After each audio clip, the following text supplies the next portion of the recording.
So mga paps, musta pala? Ngayong araw pala, meron lang akong konting i-share sa inyo at konting information sa pagsasentro ng steering rack assembly. Kasi ganito, meron tayong isang follower na nagsabi na paano ba daw i-sentro yung steering rack. So ito yung steering rack assembly. Ito, yung pagsasentro din yan, hindi rin naman 100% na kailangan. Okay, mamaya ako papaliwanag kung bakit hindi 100% na kailangan. Pero sa ngayon, ang gagawin ko, ipapakita ko sa inyo yung basic na paraan para masentro yan. Okay? So mga paps, kung gagawin nyo to, gumamit kayo ng basahan, pang cover dito, para kahit paano hindi magagasgasan to. Yan. Gamit kayo ng vice grip, tas basahan. Ngayon, ganito. Ay, ito, niluwagan ko na para madali. Ngayon, paano ito isasentro? Madali lang yan. Tanggalin nyo yung rack end. Yan, tinanggal ko sa kabilang side. Tapos ito, ipihit nyo. Ang gagawin nyo dito, isagad nyo ng kanan. So, unang side muna, sinagad ko ng clockwise. Okay, kuha kayo ng marker, tapos lagyan ito ng mark. Diba, ito, yan. Lagyan natin ng mark lang. Latandaan lang yan.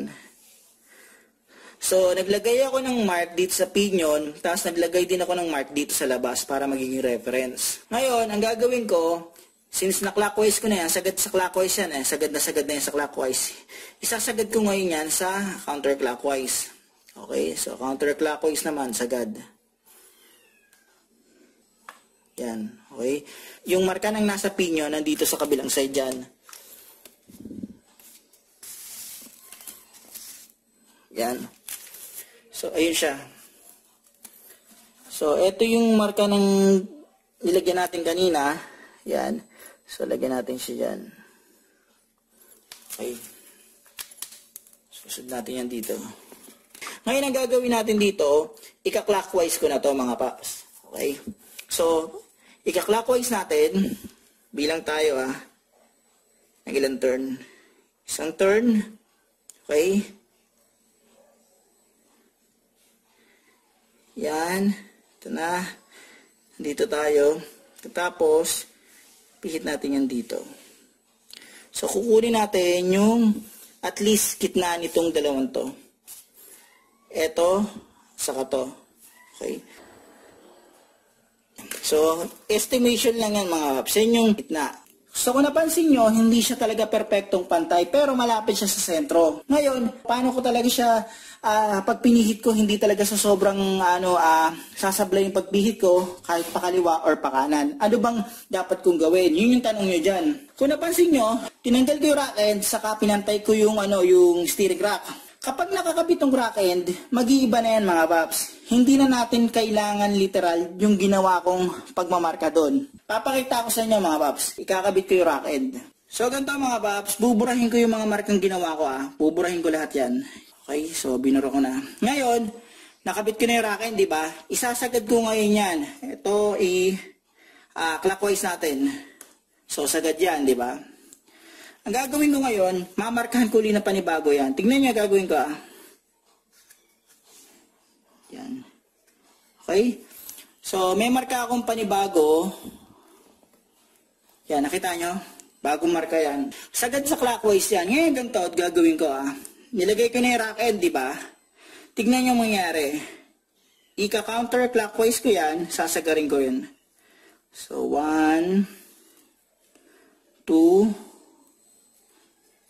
3. So, tatlong rotation, pumantay pa rin siya sa sa marking ko dito sa labas. Ulitin natin kabila naman. Ulitin ko 1, 2, 3. Napansin nyo, kahit ikutin ko pakaliwa or pakanan, isa pa rin ang tinutumbok nitong itong pinion mark ko. Dito pa rin sa housing. Kumbaga, tama pa rin yung reference ko. Paano nangyari yon? So, nakakabit yung rack end ko mga paps. Sa rack end, meron yan dito dulo. Yan dito. Pinakamatambok niyang part. Ngayon, sa loob niyan, ayan. So, meron sa loob yan, di ba? Ayun. So, itong dulo na to, yan yung tumatama doon sa loob. Ibig sabihin yan, napapanatili nito yung tamang pag-steer natin. Hindi tayo mag-oversteer dahil humaharang itong part na to. So, tingnan nyo mangyari Yan. Nakita nyo? Yan Ayan diba? Same din sa kabilang side. Yan. Yan, yan. Okay? So, yun ang dahilan mga paps kung bakit kada steer ko rito ay nagpupunta pa rin ako sa reference na nilagay ko. Hindi siya na sumusobra mga paps. Hindi siya sumusobra, hindi siya kinukulang. Tamang-tama lang na 3 turns. Okay, so ayan o. Yan. 1, 2, 3. Kabila. 1, 2, yan. 3. Meron pang isa mga paps.